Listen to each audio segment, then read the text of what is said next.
Podemos escolher como morrer.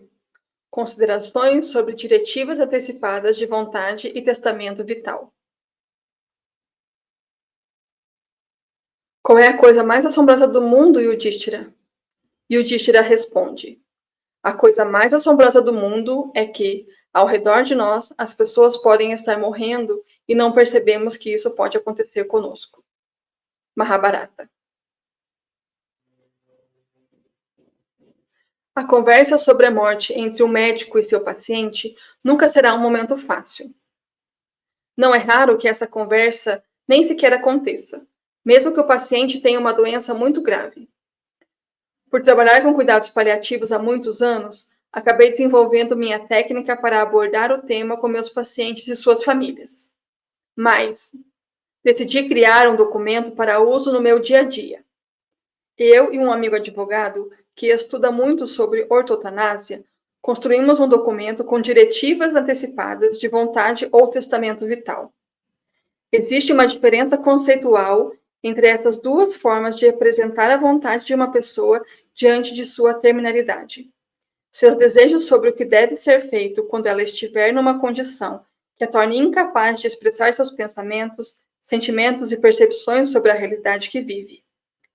Enquanto as diretivas podem ser compostas apenas por determinações vinculadas aos cuidados de saúde, o testamento pode conter informações sobre como deverá ser o funeral, sobre doações de órgãos e outros cuidados com o corpo quando houver ausência de consciência. Algo realmente na linha do conceito de testamento, que expressa a vontade de alguém após a sua morte biológica. O testamento vital expressa a vontade da pessoa quando diante da sua morte social. Quando comecei a conduzir essa conversa no consultório, percebi que o tema era bem-vindo, se adequadamente abordado ao longo de 2 ou 3 consultas. A primeira conversa é um momento solene, não pode ser tratada como algo corriqueiro. Quando construímos essa prática dentro de uma grande instituição para idosos, propusemos 4 novas perguntas na entrevista inicial do morador. Essa entrevista inicial tinha 19 páginas. No entanto, era muito comum ver que todas as perguntas estavam respondidas, exceto aquelas 4, que eram simplesmente ignoradas. Os primeiros a questionar as tais perguntas foram os próprios geriatras. O que o idoso vai pensar se a gente perguntar isso a ele? Decidiram, então, introduzir as questões no meio de outras mais simples, sobre a atualização das vacinas e histórico de saúde. O resultado foi mais ou menos assim. O senhor está com as vacinas em dia? Já foi operado alguma vez? Fuma? Bebe? Já ficou internado? Se tiver uma parada cardíaca, o senhor quer ser reanimado? Ficou até engraçado, pois era como se falássemos sobre um elefante branco no meio da sala, fingindo ser uma mosca na janela. Claro que isso demorou muito tempo para se resolver e ainda assim as perguntas ficavam simplesmente sem resposta. Até que a gerente da instituição decidiu fazer uma palestra aberta para os moradores e seus familiares. O tema era a finitude humana. Foi minha primeira palestra para leigos. Confesso que foi um dos momentos mais incríveis da minha história. Ser cumprimentada por dezenas de idosos agradecendo minha coragem de falar tão claramente sobre algo que estavam precisando tanto ouvir. Dali em diante, as perguntas foram feitas e respondidas. Essa conversa a respeito de diretivas antecipadas sobre o que queremos ou não para o final da nossa vida deveria acontecer primeiro entre os nossos familiares, na hora do jantar ou do almoço de domingo. Para nossa segurança e de nossos familiares mais idosos ou adoecidos, convém que essa conversa ocorra em um momento em que não exista atividade nem progressão da doença. Deve acontecer na convivência, quase em um contexto filosófico, um papo cabeça, como se diria antigamente. Muitas vezes, o médico que já trabalha com cuidados paliativos não é aquele que terá a oportunidade de falar disso pela primeira vez. Essa abordagem inicial deveria ser feita por um clínico, pelo geriatra ou por qualquer outro médico que esteja pronto para fazer o diagnóstico de uma doença grave e incurável. Mas os médicos não recebem nenhum treinamento na faculdade para conversar sobre esses assuntos. Sabem falar sobre doenças, mas não sabem falar com os doentes sobre o sofrimento deles. Só se aprende a conversar sobre morte e finitude quando se faz a especialização em cuidados paliativos. Isso significa que 99% dos médicos não sabem fazer isso, porque 99% dos médicos não vão fazer treinamento em cuidados paliativos.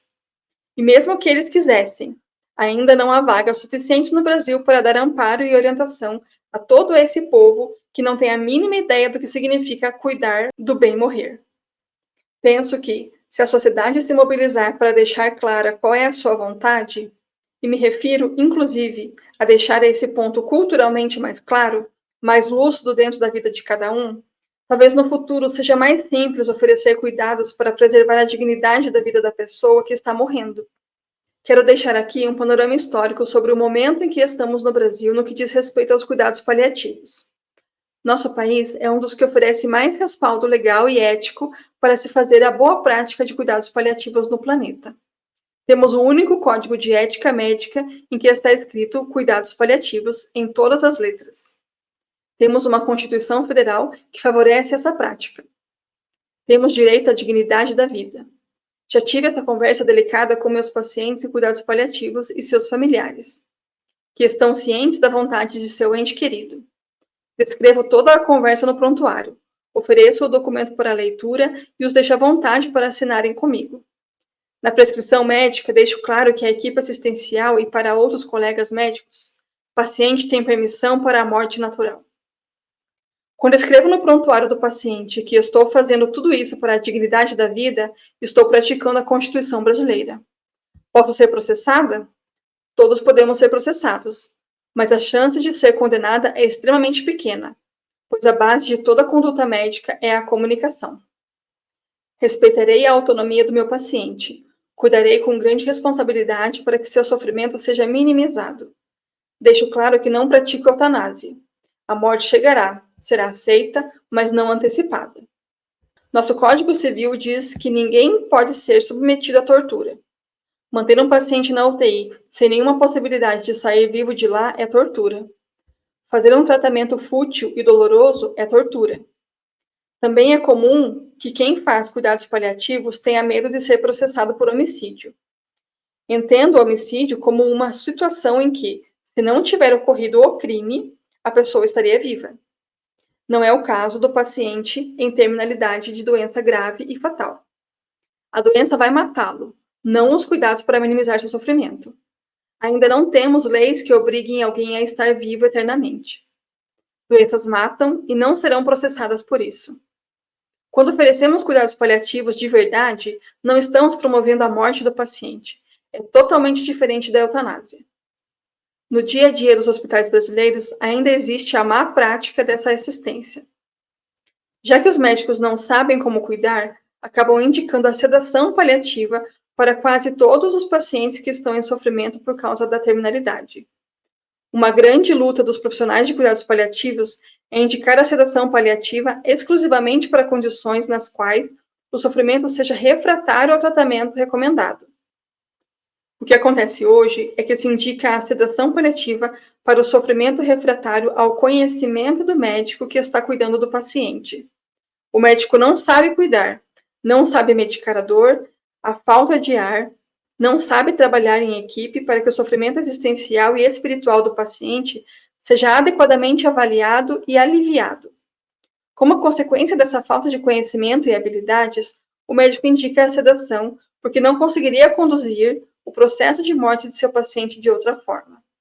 Existe hoje um excesso de indicação de sedação paliativa, mas sempre tardia.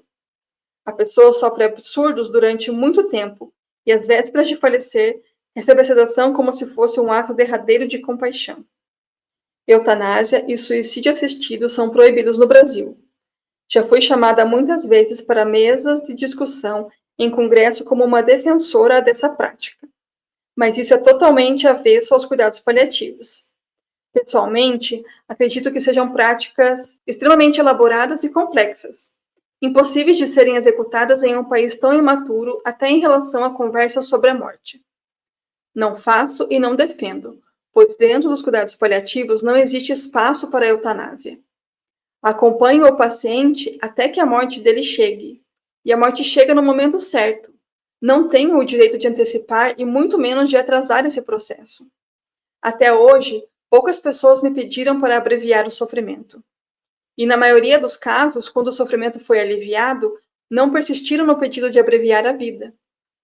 Viveram mais, viveram bem dentro do possível. Viveram e morreram com seu sofrimento cuidado, dignamente. O documento de testamento vital que uso no consultório tem 4 partes importantes. No cabeçalho, listo todos os números dos parágrafos da Constituição, das leis e das resoluções do Conselho Federal de Medicina. Como já comentei, o Brasil é um país que favorece a boa prática da autonomia de vontade, e deixei isso bem claro nesse documento. Na segunda parte, falamos sobre a escolha dos procuradores de vida, pessoas que o paciente escolhe como seus representantes de vontade. Não precisa ser necessariamente um representante legal, pois aqui prevalece a escolha do paciente. Ele designa pessoas que o conheçam, que tenham intimidade com ele a ponto de saber como tomar decisões e quais são as suas prioridades. A vontade do paciente deve estar documentada no prontuário médico. É preciso deixar claro que não há sinais de depressão, que não existe nenhum déficit cognitivo que afete o processo de decisão nessas diretivas, tampouco pressões emocionais. Existem estudos em andamento em nosso país a respeito de diretivas para pacientes portadores de demência, mas ainda não temos dados suficientes para pô-lo em prática. Nesses casos, prevalece o consenso da família em relação aos cuidados no fim da vida. O maior desafio dos geriatras é abordar o diagnóstico de demência com seus pacientes em um momento no qual eles ainda possam compreender e ter juízo crítico sobre suas decisões futuras. Pouco se fala de verdade em relação ao diagnóstico de câncer em idosos. É possível imaginar, então, o tamanho do silêncio sobre o diagnóstico de demência. Outro aspecto fundamental a esclarecer. As diretivas valem apenas para a situação em que a pessoa padece de alguma enfermidade manifestadamente incurável, que cause o sofrimento ou a torne incapaz de uma vida racional e autônoma. Então, ela pode fazer constar, com base no princípio da dignidade da pessoa humana e da autonomia da vontade, que aceita a terminalidade da vida e repudia qualquer intervenção extraordinária e fútil. Em outras palavras, qualquer ação médica que resulte em benefícios nulos ou demasiadamente pequenos que não superem seus potenciais malefícios. Minha principal recomendação diante da vontade de fazer um documento como esse é que ele seja preenchido junto do médico do paciente. Não há como decidir sobre intervenções médicas sem um profissional explicando detalhadamente o que significa cada um dos termos utilizados. Fazer um documento desse porte sem a orientação adequada é como escolher um prato em um cardápio escrito em chinês. Sem tradutor, talvez você peça carne de cachorro achando que se trata de alcachofras. Na última parte do documento, a pessoa deve descrever como quer ser cuidada, abordando aspectos do dia a dia, como banho, troca de fraldas, ambiente e, finalmente, cuidados com seu funeral. Doação de órgãos, desejo de cremação e não realização de velório também são descritos nesse ponto. O melhor jeito de nos sentirmos seguros em relação aos cuidados e limites de intervenção no final da vida é conversando sobre isso em algum momento durante a nossa vida, com saúde. Quando você está doente, essa conversa, embora necessária, fica bem mais delicada.